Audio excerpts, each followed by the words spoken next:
大家好，狗狗币今天来聊聊2025年爆发点。因为去年星舰第5次发射筷子夹火箭成功之前，当时 Discord 交易群0.1左右通知做多，包括视频，利润拿到现在也是没有平仓。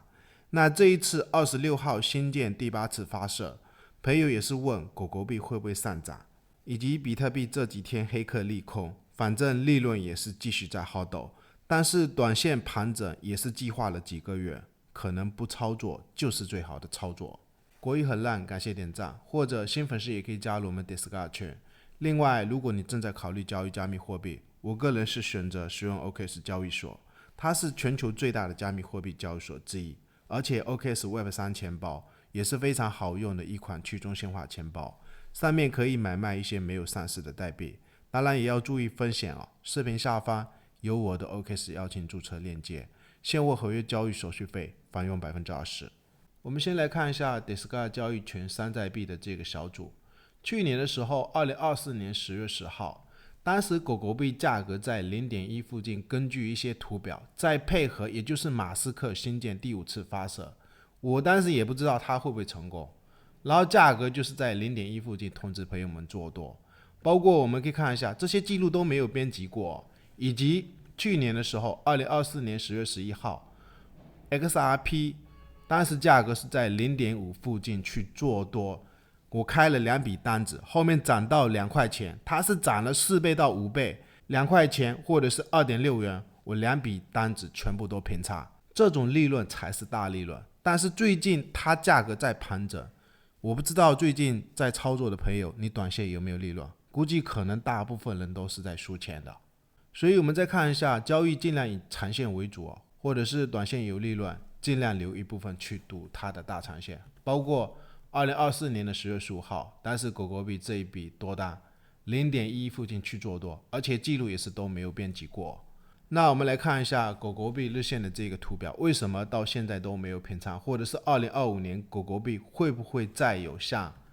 2024年当时这个位置10月13号就是马斯克星舰发射的那一天，我也不知道筷子夹火箭会不会成功。开单的点位就是在这几个低点的位置，包括这几个低点的位置，希望朋友们做多。做完后面价格直接爆发，包括那个瑞波币。其实当时的判断，除了这一个马斯克的星舰发射，它会是一个时间点，而且当时也是有跟朋友们提到，视频是有讲到嘛，就是这几个下降趋势突破它压回来。这个位置就是买点，然后再配合当时这个位置总统选举的时间，所以是有好几个事件重叠在一起，然后根据历史的经验，2020年当时在这个低点的位置爆发，也是因为美国那边总统选举，4年一次总统选举，涨到现在，那这一次回撤60%，前几天的视频是有跟大家提到，估计可能60%就是一个极限，但是短线最近它是继续在盘整。而且这几天 SpaceX 那边2月26号可能会进行星舰的第8次发射。那我们来看一下，自星舰基本上成功之后，筷子夹火箭之后，有几次，比如说第6次发射，它一般价格也会涨，包括第7次发射，价格也是会涨。所以这一次我们可以看空间，它既然价格在低点的位置，我是感觉这个位置短线如果这边真的是一个多头的抵抗，或者是不好的一点它这2天价格又下跌，跟这几个位置是有一点不一样因为当时这一只脚、2只脚，它上涨抵抗以后，我们可以看一下，它后面价格是没有再下跌，所以短期如果要涨的情况下，我们尽量留意这2根如果是一个多头抵抗，它这个低点的位置大约是在 0.235， 也是非常非常重要的支撑。如果不涨，或者是万一把这个位置给跌破，我的观点有可能还是在这整个底部的区间，就像2024年的这整个区间。然后我们再看一下狗狗币12个月，也就是年线的这个蜡烛图表，历史的经验可以跟踪一下。狗狗币在2021年这一根实体的涨幅它是涨了4500%。那我们可以跟踪一下，就是它这一根大涨之前，这一根算是一个小涨，涨了接近130%。然后我们可以看一下，前面2根就是狗狗币的熊市，以及我们可以再跟踪一下狗狗币在2017年这一根大涨，它是涨了接近4000%。然后我们再看一下它之前的一根上涨，这一根是涨了47%，然后前面两个熊市也是大跌。所以历史的经验，我们观察年线它有2根下跌的熊市，然后初步牛市启动之前会有一根小涨，2根熊市初步牛市之前会有一根小涨，然后4年一次最大的利润就是在这一个4年的周期。因为我们可以看一下，当时2017年这一根年线大涨，一年涨了4000%，然后距离2021年的这一根大涨也是3500%，时间是2017年到2021年4年的时间。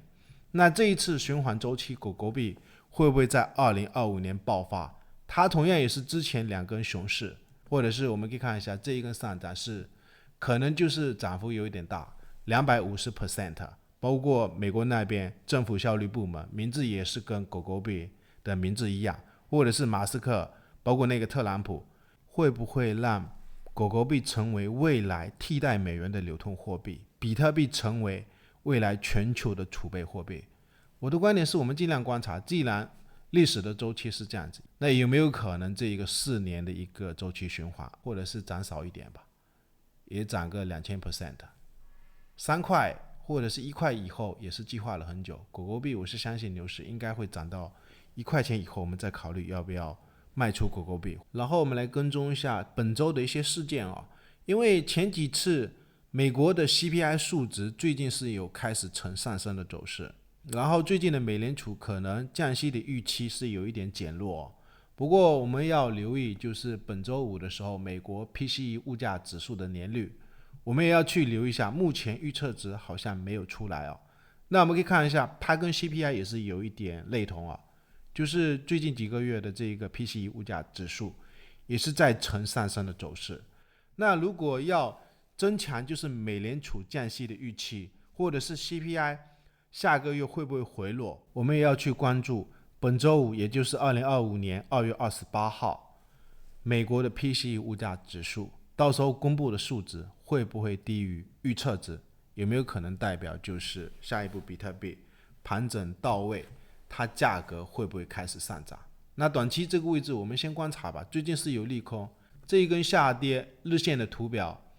昨天已经跟大家讲了，它这个位置是遇到一个多头的抵抗。那不然我的观点是我们尽量观察吧，也就是还是这一个趋势线尽量观察短期不要跌破就是这一个94000美金。最后感谢大家收看，对我们